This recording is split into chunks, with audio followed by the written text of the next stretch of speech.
Olivares Ferretto, la directora ejecutiva de Amnistía Internacional México. ¿Cómo estás? Muy buenas noches, un gusto saludarte. Muy buenas noches, Paco, y muchísimas gracias por invitarnos. Yo estoy bien, pero los migrantes claramente no lo están. A ver, justamente en ese entorno, Edith, ¿cómo dimensionar lo que está ocurriendo en el sureste, en la frontera sur de nuestro país? Sí, mira, Paco, nosotros hemos seguido con muchísima preocupación, como otras organizaciones y muchas otras personas en el país, hemos estado viendo desde la semana pasada muy graves imágenes de cómo está siendo, no me atrevo a decir contenida, sino confrontada, repelida las personas migrantes que están ingresando por la frontera sur, personas migrantes que vienen huyendo de la pobreza, de crisis económicas, de la violencia en Centroamérica y también de los efectos del cambio climático en el caso de las personas haitianas. Ahora mostraste unas cifras que eran de esperar, ¿no? La situación migratoria que estamos viviendo en la región de las Américas es similar a la que se está viviendo en otros lugares del mundo también después pues, de la pandemia y las condiciones que ha generado la crisis económica por la pandemia COVID. Era de esperar que tuviéramos estos movimientos migratorios. Basta, déjame preguntártelo, si basta con abrir las puertas y decir bienvenidos, ¿está fallando la política migratoria de nuestro país?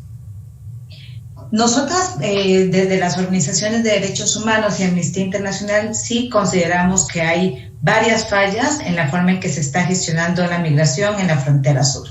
La primera es evidente que hay una serie de violaciones a los derechos humanos de las personas que migran. Yo quiero recordar a la audiencia y también al gobierno de la República que migrar es un derecho, está establecido en la Convención de Derechos Humanos. Las personas, el artículo 13 dice, las personas tienen derecho a salir de su país de origen y a desplazarse a otro lugar. Y hay una serie de instrumentos que establecen cómo se deben proteger los derechos humanos de las personas que migran.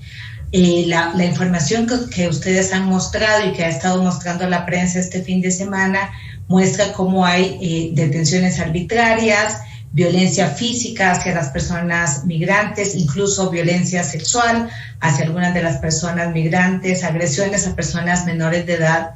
Y yo me permito señalar, porque lo dijimos desde hace varios años, la Guardia Nacional no es una corporación adecuada para tratar a migrantes. Es una corporación formada en su mayoría por militares, por personas con formación militar, que no tienen por qué tener formación para la gestión de migrantes. Para la gestión de migrantes, este país tiene el Instituto Nacional de Migración y la Comar, y estas instituciones deberían ser quienes estén gestionando el ingreso ordenado de personas por la frontera sur.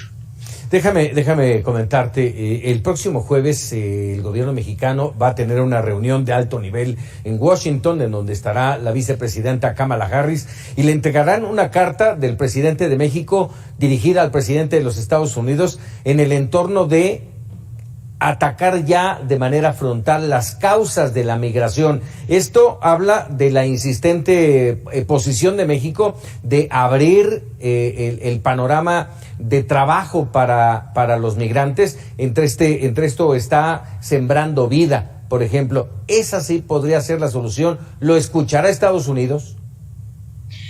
Mira, Paco, yo no sabría decirte si el gobierno de Estados Unidos va a escuchar, pero sí quisiera recordar que cuando empezó esta administración, justo ahora estaba leyendo un comunicado que emitió el presidente de la República en 2018, señalando que las personas migrantes centroamericanas eran bienvenidas a México y que iba a haber una serie de programas para que pudieran trabajar en México. En 2019 vimos a la entonces secretaria de Gobernación, Olga Sánchez Cordero, desplazarse a la frontera sur y vimos una serie de programas, tarjetas para que las personas pudieran migrar ordenadamente en su paso por México y las que quisieran establecerse en México pudieran trabajar en el país. Lastimosamente, lo que estamos viendo hoy, lo que estamos viendo este fin de semana y la semana pasada no tiene nada que ver con esas medidas. Hay situaciones de carácter estructural que son bastante complicadas de resolver con programas emergentes o de corto plazo. Y nuestro llamado al gobierno mexicano y al gobierno de Estados Unidos también es atender las causas estructurales, pero mientras se resuelven las causas estructurales que están provocando la salida de personas de sus países de origen, hay que tener una política migratoria que respete los derechos, todos los derechos de las personas que están pasando en este momento por México y que están llegando a la frontera norte. Llama la atención en el reportaje que tú ahora pusiste que muchas de las personas señalan que además están esperando su estatus de refugiadas. Es decir, aquí hay una falta del Estado mexicano que dura muchísimo en el trámite para que las personas puedan acceder al trámite de refugio y por lo tanto tampoco pueden ser retornadas a sus lugares de origen. Entonces, claramente tenemos varios problemas de la gestión, con la gestión de las personas migrantes, pero todas estas fallas no pueden derivar en violaciones a los derechos humanos de estas personas. Déjame por último, Edith, maestra, preguntarte, la crisis humanitaria se está viviendo en México, pero a mi consideración, me gustaría tu punto de vista, no es un problema de México, es un problema de Estados Unidos, de El Salvador, de Guatemala, de Honduras, de Haití, de Afganistán, y pareciera que todo le dejan a México. Es un problema global, bien lo están señalando, es un problema que compete a México porque por aquí pasan las personas migrantes, es un problema por supuesto de El Salvador, de Honduras, que también deberían estar reclamando por sus propios connacionales, de las personas que vienen de Haití, es un problema por supuesto de Estados Unidos. Yo no me atrevo a decir que todo lo deba resolver México.